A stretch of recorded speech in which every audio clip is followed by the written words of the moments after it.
Kasi, galing no? Napanood ko lang yung rewind. Gusto ko lang siyang i-share yung mga learnings ko. So, isa sa mga tumatak sa akin dun yung sinabi ni Lord eh. Diba? Sinabi ni Lord na may tiwala ka ba sa akin? Wala ka bang tiwala? Grabe no? Simple lang yung simple lang yung bitaw na yun. Pero mag-internalize mo siya. May tiwala ba talaga tayo kay Lord? Tama? Do you trust His promise? Tama? My promise is to give you hope and to prosper you and not to harm you. Tama?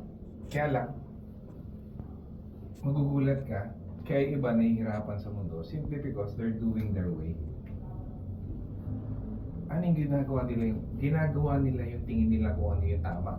Tingin nila kung ano yung belief nila o tingin nila kung ano yung paniniwala nila sa buhay. Kaya sila nahihirapan sa buhay. Sa ba nanggaling yun? Sa ba nanggaling yung belief mo? Maraming pinanggalingan yun. Nanggaling yun sa family mo, sa environment mo, sa school. Lahat yun nanggaling sa'yo, na ibinigay sa'yo o naging personality mo na ngayon. Naging trials mo sa buhay. Yun yung mas pinaniniwalaan mo kaysa dun sa promise ni Lord. Tama, mali. So kung titingnan mo, may tiwala ka ba talaga sa Kanya? Tama? Ano ba sinabi niya? Magtiwala ka lang. Kasi once na nag-worry ka, ano ibig sabihin nun? Ibig sabihin, hindi ka nagtitiwala. Tama? Pag isang bagay nag-aalala ka, ano ibig sabihin nun? Hindi ka nagtitiwala. Ngayon, yung tiwala, it's a big word. Pag sinabing trust, feeling kasi ng tao, trust yun na, o sige, gawin mo yan.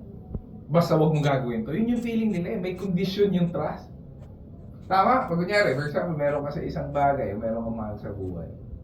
Sige, tiwala ko sa'yo. Tiwala ko sa'yo, wala kang gagawin. No.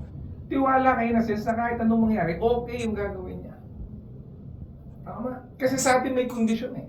Trust meaning, kailangan, oo nga. Hindi, sige, alam mo, basta tiwala ko sa'yo, hindi mo gagawin yung ganito. Anong trust no? Trust the Lord God, regardless kung anong nangyayari sa buhay. Pag alam mo yung dulo, kung alam mo yung gusto mo, kung alam mo yung gusto niya, hindi ka matatakot kung anong proseso. Tama? Bakit kailangan mo malaman yung dulo, yung end results, na okay ka? Kasi, pag hindi mo alam tong dulo at wala kang tiwala sa Kanya, konting proseso lang na hindi mo alam kung anong nangyayari. Iba, nag-fail, iba, ganito, ang daming rason para huminto ka kasi hindi mo nakikita yung dulo.